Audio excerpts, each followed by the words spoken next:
You ever get that thing where you're finally drifting off, everything's calm, your body's sinking into the mattress, your thoughts are kind of fading out, and then suddenly, bam, your whole body just snaps awake? Like your leg kicks out, your arm jumps, sometimes your whole chest just jumps forward like you just got yanked out of a dream you weren't even in yet. And for that 1 second, you really feel like you were falling off something. And then you're just lying there, heart racing, staring up at the ceiling like, what? Okay, what was that? Yeah, that thing. It actually has a name, a hypnic jerk. And what's going on behind it is honestly way more interesting than you'd expect. Here's what makes this so interesting. Around 70% of people experience hypnic jerks. 7 out of every 10 humans on the planet have had this happen to them. Some of you watching this, it probably happened last night. But here's the part that really gets me. Almost nobody talks about it. We all just wake up, go, that was odd, roll over and fall back asleep. We don't even bring it up. And just think about this for a moment. Your brain, the thing that's supposed to be settling down for the night, suddenly sends this big signal through your whole body. Every muscle jumps at the same time. That's a full-on system-wide reaction.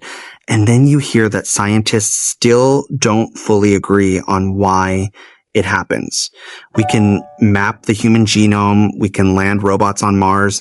But this one thing your body does, still not completely understood. There are theories, though. And some of them, they lean a little unsettling. So to really get what's going on here, you kind of have to know what your brain is actually doing when you fall asleep. Because it's not just, shutting your eyes and everything goes dark. There's a whole process happening. And it's surprisingly involved. When you start drifting off, your brain moves from what we call the waking state into this thing called the hypnagogic state. And that spot is like this in-between zone. You're not fully awake, but you're not actually asleep yet either. You're sort of hanging right on the edge. And during that shift, there are basically 2 parts of your brain pushing against each other. On one side, you've got the reticular activating system, the RAS, which is basically your brain's stay awake mode. It's been keeping you alert all day, watching for threats, processing everything around you, just keeping you going. So on the other side, you've got the ventrolateral preoptic nucleus, the VLPO, right? And it's basically the go to sleep switch. As the night hits, it just starts putting out these chemicals that tell the RAS to, calm down, step back. So now you've got these 2 systems, one saying stay awake, one saying shut it all down, and they're kind of working it out between each other. And usually it's super smooth. The VLPO takes over, the RAS eases off, and you just drift into sleep. But then sometimes, right at that exact moment where things are supposed to switch, something just doesn't go the way it's supposed to. The RAS doesn't go quietly at all.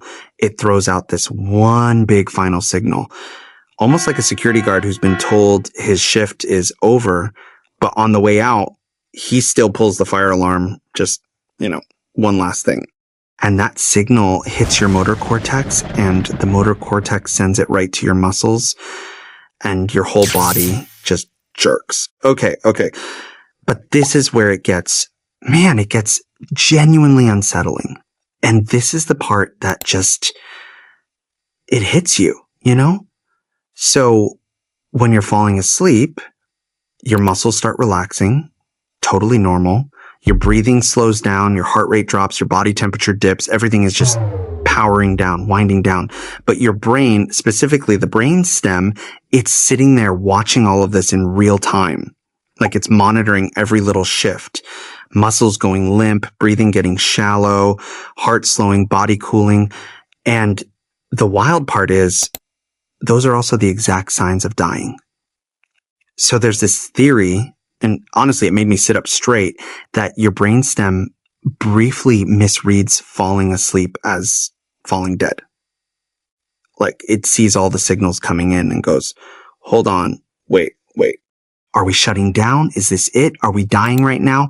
And in that tiny moment of confusion, it does the only thing it knows how to do. It sends this emergency jolt through your whole body, a full system reset, like hitting Control plus Alt plus Delete on your entire nervous system. And that right there, that's the jerk, that snap you feel. Your brain literally panicking because for a split second, it genuinely couldn't tell the difference between falling asleep and dying. Just let that sit with you for a second. Every night your brain runs a death check. And that jerk, that's you passing the test. Now there's this other theory, and I've got to tell you, it really makes you pause for a second, because when you think about where humans actually came from, it wasn't cities or houses or anything like that. We came out of the wild. And long before any of that, our ancestors were literally sleeping up in trees. Primates, early hominids, millions of years of climbing into branches every single night because the ground was full of predators, lions, hyenas, snakes, all of that. And the only real safety was up above everything else. And the thing is, if you're sleeping in a tree, way up there, there's this one thing you just cannot let happen. You can't let your muscles go fully loose, because the second you go completely slack, you're falling. And from that height, that's it.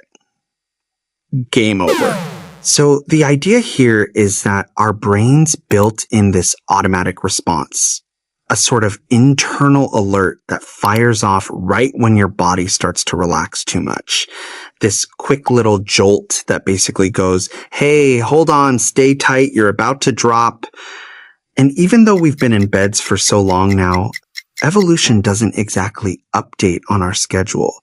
That reflex is still sitting there, wired deep into the brainstem, old programming running on a modern setup. So when your body suddenly kicks right before you fall asleep, what you're actually feeling is this instinct that's been with us for millions of years. Your brain's still operating like you're up in a tree somewhere, and letting go means falling straight to the ground.